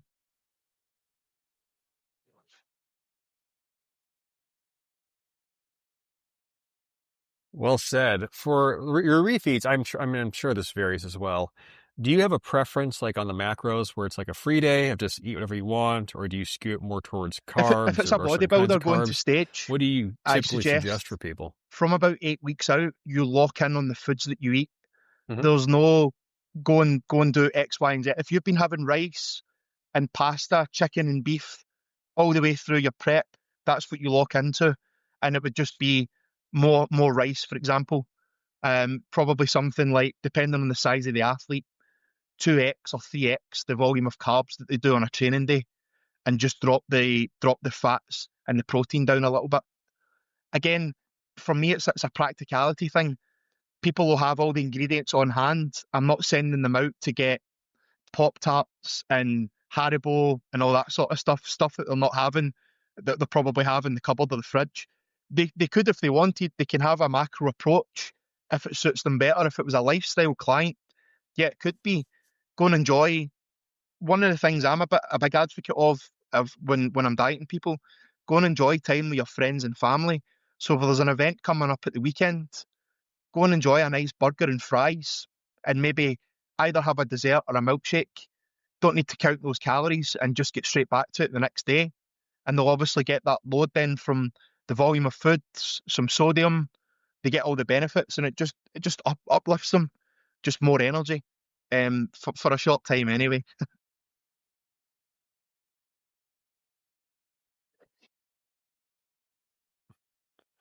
Yeah, the refeed strategy I first read about this a while ago. I want to say Scott Abel. Well, okay, there's a few guys. Dan Duquesne, I believe in his Body Opus book. If you ever read that, I believe he talked about refeeds, but Scott Abel was a coach that was a big influence of mine. And he talked about the refeed strategy. He called spike meals. Like that was his terminology for it. And it would spike metabolism. And then obviously lots of other coaches have used it over the years. Thick guys, stage ready. You peel them down, you give them carbohydrates, maybe you carb a load, or just, you fill the muscles out. But I've found it for regular people, just for losing body fat, it's incredibly effective. Since, the way I do it now with folks is like you're following your diet. Just stick with the diet forever long, a week, 2 weeks. You'll eventually hit a low energy point of like, man, I'm feeling tired, I'm feeling fatigued, I'm feeling unmotivated, like this is starting to suck a little bit. Maybe the gym workouts start to suffer. You have your carbohydrate day. Very, very, very high carb day. Just what generally I recommend now, just mostly carbs, like low fat, low protein, just carbohydrate dominant. Obviously, muscle glycogen gets topped off, muscles fill back out, your brain's fired up, and it feels good. Your body weight will, of course, go up temporarily. Like you said, you kind of go, the roller coaster goes up. But then 3 or 4 days later, it drops back down. And then, the process continues on. But it makes fat loss sustainable. And it is one of those things now that actually has some research behind it, like with refeeds or dietary breaks, if you want to call it that, where, people can diet for longer and more sustainably, and you don't have the metabolic crash out effect that you might have if you were to just not refeed at all and purely be in a deficit. Yeah, it's something, to be honest, I had with one of my clients. But it's something more people should know a lifestyle client. He's in his 40s and he's looking to just be in the shape of his life. He's already in a very good spot. I mean, he's got a resting heart rate, I think, of something like close to 40 at the moment. So there's a lot of things that he's done very well, but he hit the wall. So what we decided to do was go to a week of maintenance. So rather than push on, I've got his check-in to do. Today it will be, so it was a week today it actually happened. I've had a week at maintenance, so I'll get the feedback from him to see how he's feeling. Hopefully it's nice and energized, and then we're going to make a decision on whether he wants to, keep going on that particular phase, or we call the phase to a halt and start on the improvement season again.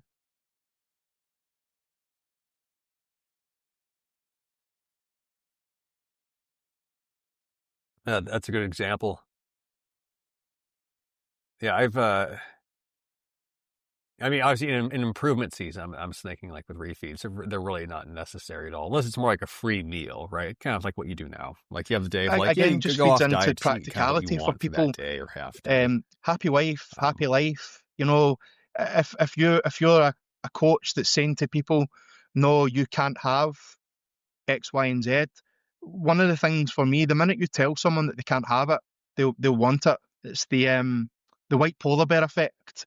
Don't think about a white polar bear. The first thing you think about is a white polar bear. So the minute you say to somebody, you can't have a pineapple pizza, they've maybe never had a pineapple pizza in their entire life, but they now want one because you told them that you can't. And I think a lot of the power changes when people go from, I can have it if I want to, but I don't want to have it. And I think that's a big shift. And again, something that I try and work with people when they're having those meals at the weekend. Try and make it a good choice most of the time. So if you're going out, maybe try and get a look at the menu before you go. Try not to eat a mixed diet, But if sometimes it happens and that's where people are going, what can you do? You go with the flow, because you don't want to be isolated. And I'm talking about just lifestyle people here. I'm not talking about somebody that's 2 weeks out from a bodybuilding stage. There's a necessity there for life to be lived. And you go, I had whatever, even if you're tracking it, I had so many calories over my supposed diet, and I'm just right back to it tomorrow. No punishment, no extra cardio, no, I'll drop this out, I'll drop that out. Just go back to normal. It was one meal. Train a bit harder this week. Run a bit more intensely, or power walk as I prefer. Power walk a bit more intensely. Use the energy for good things in your body.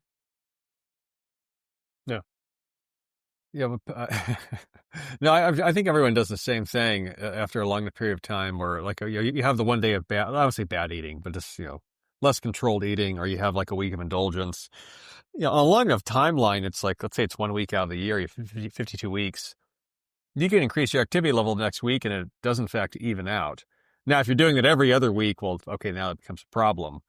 But yeah, if you have like we talked about, if you have that framework of habits in place and training and steps, walking, cardio, whatever the case may be, that will more or less kind of erase the I mean, surplus the, you the, the created. Yeah, if thing that anything, you'll always probably have gets a me better is training nutrition week and because you have more fitness is the energy. only thing in the world that has to be 100%. Now, if you'd studied for something, forever, however long, it doesn't matter, and let's say you got 82% in the exam, you passed with flying colours, you would go, pat in the back, that was well done, put a lot of good work in there. If you turn in an 82% week in terms of your training and your nutrition, people go, no, that's an abject failure. When it's not, it really isn't. And I think a lot of people spiral down because they then see a few things that weren't great for the week and focus on what wasn't great rather than focus on all of the things that they done well. They managed all their steps, they got their cardio in, they managed 4 training sessions, they were very good training sessions, reps went up, strength went up. All of these good things are missed because a couple of things, sort of crept in. And again, that's life. It's not a linear pathway. And as hobby builders, as people that have jobs that are trying to be a bit bigger and a bit better and just have a bit more muscle tissue, maybe fit into some genes that from a few years back or whatever, it can be done. It doesn't need to be perfect. Consistent action, as you said there, you're in doing your training. You get by, and you not just get by, you get good results by doing that because it's better than the alternative. Yes. Yeah. One question someone had sent me that I wanted to ask you, is we've dived pretty deep on training, Mm-hmm. nutrition. People always want to know about this, but supplementation, aside from the macros, eating whole foods, are there any things that you think make a big difference in actual I'm the most health, supplement-like performance, or person in the just world. I think utility, the more I see usefulness? here in the UK, we don't get, specifically here in Scotland, we don't get a lot of sun. Although this year we've been actually quite lucky. So a vitamin D, a Hmm. quality fish oil, whey protein, if people still call that a supplement these days, I don't know, and creatine monohydrate for people that are just looking for basic health and fitness. I think that's enough to cover the bases. Things are expensive enough out there, but yeah, you don't need a lot. If you're getting a lot through your nutrition, you're getting a lot through your not only your macronutrients but your micronutrients. Then you check a lot of boxes as long as you've got that little bit of variety in your diet. So, for example, oily fish a couple of times a week. I don't, so I have to supplement a little bit higher with fish oil. Yeah, no, I love that answer. People get very supplement happy. I mean, it's fun to talk about. Like there are those guys that just experiment with so many things. But then you talk to guys that have like a good physique. They've built a lot of muscle. They've done the right things. You think it's like, all right, what are you taking? Beyond nutrition and training, it's like 3 things. It's like whey protein is really Yep, it's great. yep. Protein, vitamin D, creatine, the fish oil. Yeah, Yeah, I I mean, assume you my probably like to my be my, hydrated my before you absolute go to favourite train, of pre-workout course. meal is Like, actually a bowl of cereal. So I get loaded up on some milk. I normally eat about 2 hours before I go to the gym. Have a good serving of milk. In my intra-workout, I have some cyclodextrin, and I actually take my creatine during my workout purely just for I'm having a drink and there's already powder in it, so I just stick some more powder in it and sip on that when I'm training. Um, I believe cyclodextrin worked quite well for me. I like it because it's a small molecule. There's no digestion. One of the things, obviously, when we're training, hmm, we want the blood in the muscles. We don't yeah, want the blood to be in our digestive system. So that bowl of cereal that I mentioned, for example, with some whey protein, I'm probably having maybe 120 to 90 minutes pre-workout, and it's not a huge portion, a decent enough portion, but it's not. I don't like to train and feel. I don't like to feel digesting anyway. But yeah, cyclodextrin, small molecule, passing through right into the bloodstream. It doesn't draw any water to the gut because it doesn't need water to activate. I find that that's good. It could be placebo hmm, because I had a chat with Lane Norton a couple of times on here, I don't mean to name drop. That sounds really bad. I don't mean that at all. Mm-hmm. I really enjoyed engaging with him. But yeah, he's like, Yeah. yeah, just because you feel that it No, no. works, and he had some data on it. He's like, oh, data's better than your feelings. But I haven't changed it. That was a few years back, and I haven't changed it.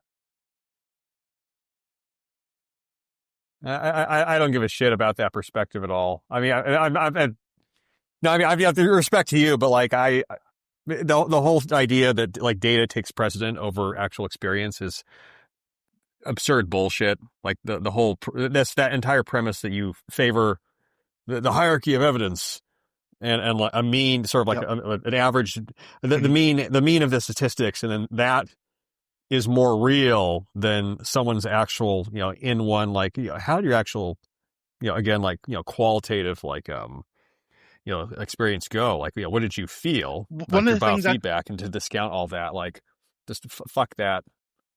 I'm not gonna say fuck Lane, because like Lane is overall a good guy. Like, I one of like the his things I've approach learned over overall, the but piece is get the fuck I out used of to here. think placebo wasn't like a good thing.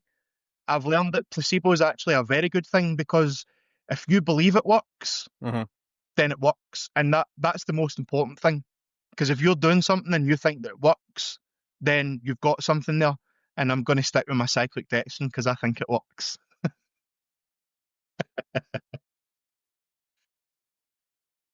Of course it works. I mean that.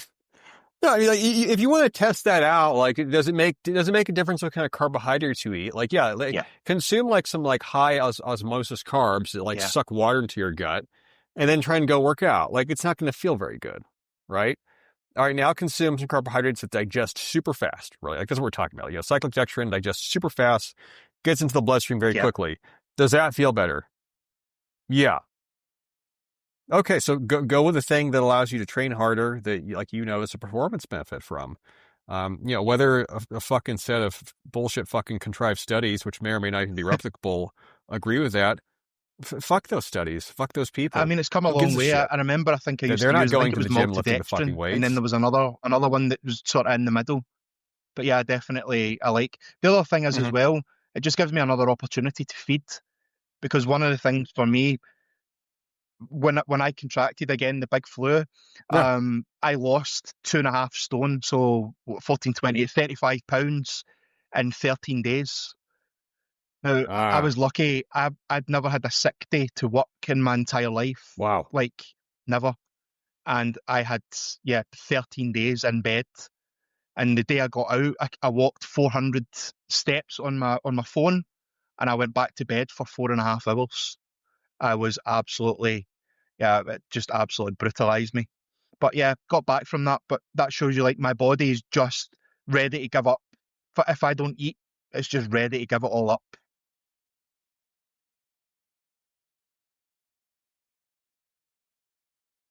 Wow, I mean, that's super dramatic, that level of weight loss. But I mean, it's also, I mean, as you said, it's a good example. Like, to Yep, hold on to weight is a yep. lot harder for some people I than mean, the others. Where if first you three take away the days I had food, appetite, and I was like, hydration, I need to eat because I you knew that I shrink was down. unwell. And day four was just like, I couldn't move. You couldn't move out of bed for like 10 full days in bed. Crazy. But yeah, bounce back obviously. But yeah, when you don't eat, what just having, for me, that's why getting lean for me is quite easy. It's kind of like my superpower. But getting muscle tissue, and that's why I understand when some guys come and they'll say, I've been trying Mm-hmm. to eat everything to build.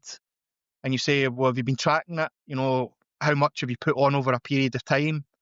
And they'll go, well, no, I've not really been tracking it, but I've been eating everything. And you're like, well, you need to eat more. You're like, oh, I've been eating everything. I was like, you need to eat everything and more. Yeah, yeah. And You, believe me, you, you, the reason I'm you saying that is say you're because I being know I've everything. lived it. I see the amount of food that you get used to shoveling down to maintain weight. Because like Mm-hmm. that, some nights I can go to bed and wake up 7, 9 pounds lighter than I woke up. So yeah, so that from when I went to bed and in the morning, 9 pounds overnight, 7 pounds easy overnight. Yeah. I don't know, some of that's water and stuff, digestion going down, but it just shows you the kind of flux that's there.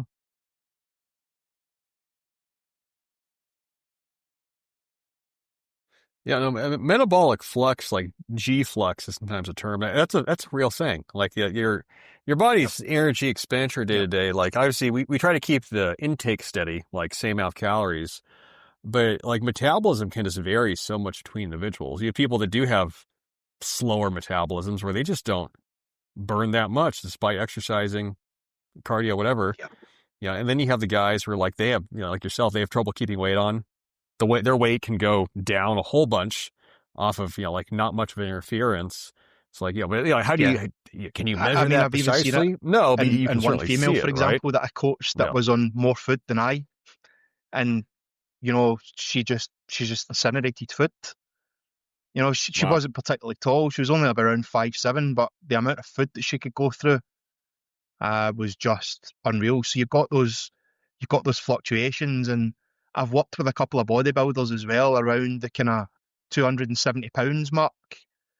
hmm And you would be hmm surprised on it's almost like the flip yeah, side, going down to like 1,500 calories to try and get the body fat off them.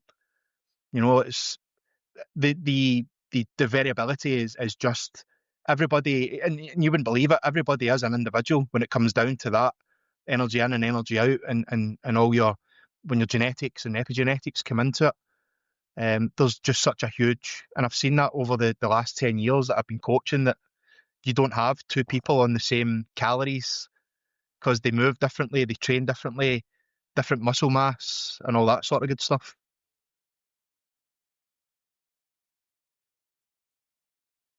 yes.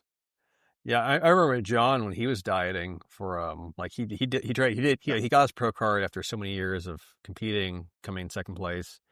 He won. 212, yep, yep. Um, and then I was trying to compete like the 212 I think it was division, the I think it was. 212. I, Or like I was listening like, to a was it 202 or podcast 212 just then? the other day, and they were I talking think about this very thing, I think it just was, about how much John had to yeah. pull down to make weight for the for the hmm for the 212. Yeah. Yeah, since he wasn't like a big guy. I mean, he was he was like 5'9" maybe. But like obviously he was, I mean, just gnarly muscle. But like, yeah, his real stage weight, Yep, not sucking yep. down that way, was probably more like, let's say 230. Yeah, perhaps.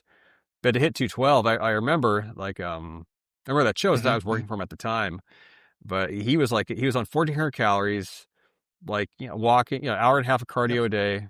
And he was doing the sauna like a week of the show to just Yeah, try yeah, to suck out as much water as possible. And he didn't retain much water anyway because he'd had, so much of his colon removed. yep. And it was just brutal. Like you feel like you're going to die, right?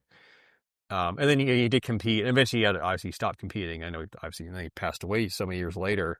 But yeah, that would surprise people since, the assumption if you're like a Yeah, 220, 30 pound plus man, yeah, 250, right? 120 kgs muscular. Like yeah. there are those guys that have the high metabolism where they're cutting on 2,500 Yeah, calories and they're losing weight. But then you have the guys, and they could be big guys, but they'll have to go sub 2,000 to actually get to single digit body fat. And it almost doesn't make yeah, sense. Like you could have a natural guy who's yeah. smaller with a higher metabolism than a bigger guy who's enhanced comparatively. It's like, how do you even explain that? I don't Yeah. know. It's so there's no fascinating. clear See, this is explanation the kind for of it, but stuff it that is I real. like to kind of geek out about and ask the questions, and things like, what if you had two twins and they one was natural and one went another route, and what would they look like, and what would the differences be, and all that sort of stuff. There's so many scenarios that you can come up with that would be really interesting to look really deeper into. But that variability is just, there's no two people out there that are the same, and that's the beauty of it, I guess. It's one of those games, isn't it?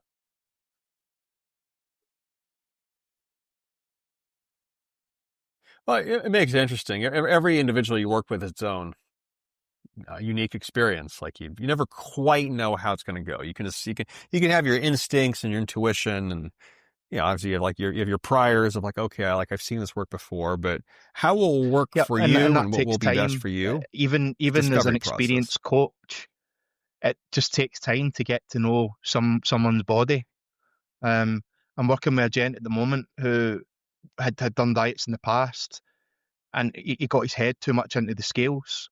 So what we've actually done is, the minute I said to him, I had a chat with him, and I said, I'm going to take the scales away. I just need a couple of weeks to see that we've got you in the right spot.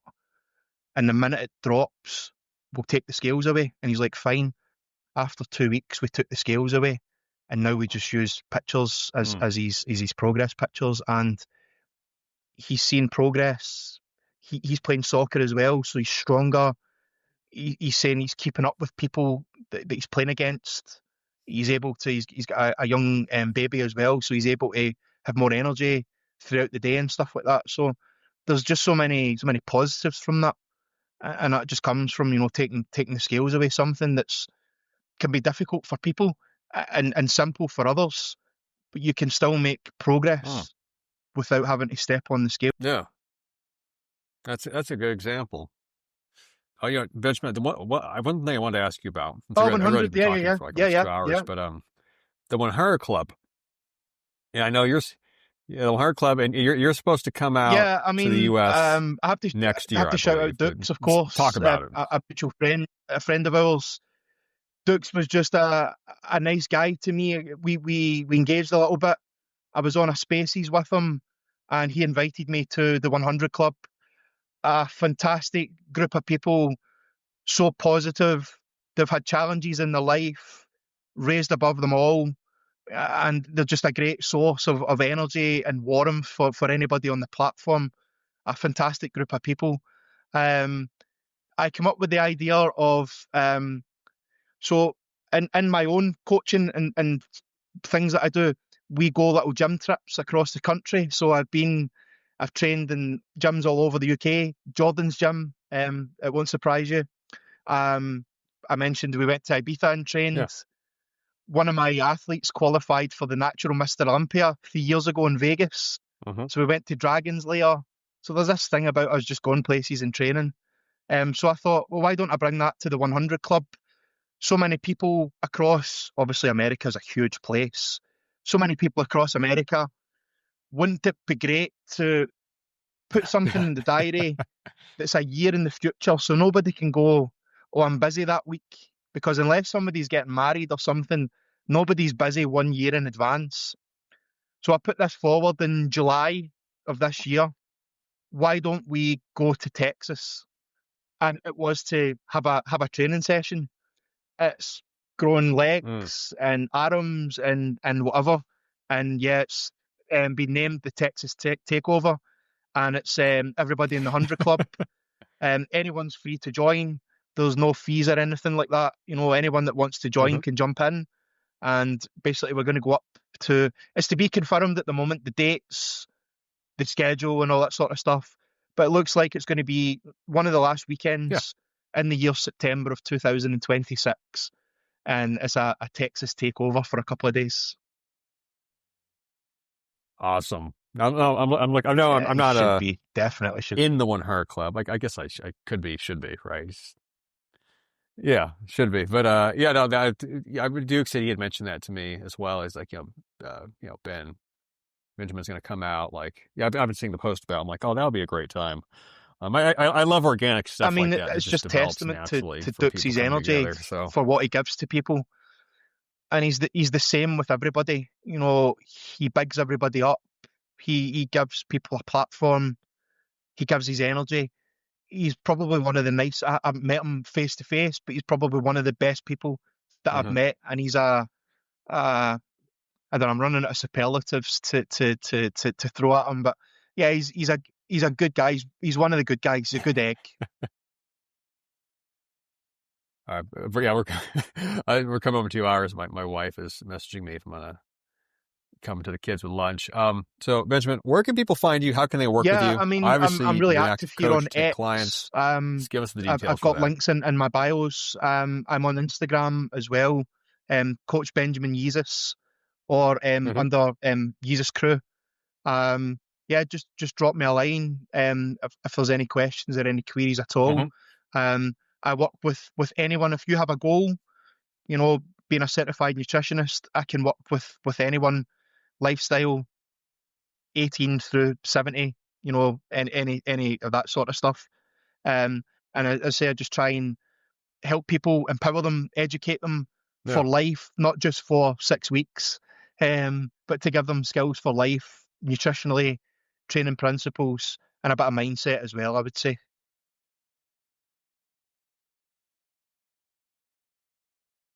Thank you. Awesome. I Yeah, I'll just make sure to get all the details. I just want to say as well, the I know notes, the I show think I notes. said off camera, It was but I good just wanted talking to to say you, on brother. camera, thank you very much for the opportunity. Yeah. And it's been great engaging with you over time, and obviously look forward to doing that again in the future. And just to say thank you very much, I really appreciate it. Yeah, no, likewise. Likewise. I'd like to I'd like to have some of the bodybuilding guys come back, maybe for like a round table, something. Maybe we do that live, where it's like we get like 3 or 4 of you, and it's like, hey, let's just take questions from the audience, and just have a good time. And then hopefully, when if you're in Texas, next year, right? That would be epic. With that all working That would out, be absolutely epic. we I'd look can definitely forward meet to in that. person Honestly, I and really get some would. training in.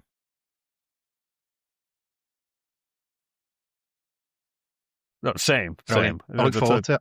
It's the best way to bond with people. Yeah, it's No it's problem, Friday brother. night Yeah, here, but I know so it's time nighttime for there. I think the right now it's meal like of what, 7 choice for the o'clock, week. roughly. Yeah, Friday night. Okay. Yeah, Oh yeah, go nice one. have the Chinese food. I'm gonna go Perfect. have Thank lunch, you and very then I'm much. gonna go Appreciate train. it. Thank you. But yeah, we will talk again soon, brother. Thank you for coming Cheers. on. Bye. Bye. Adios.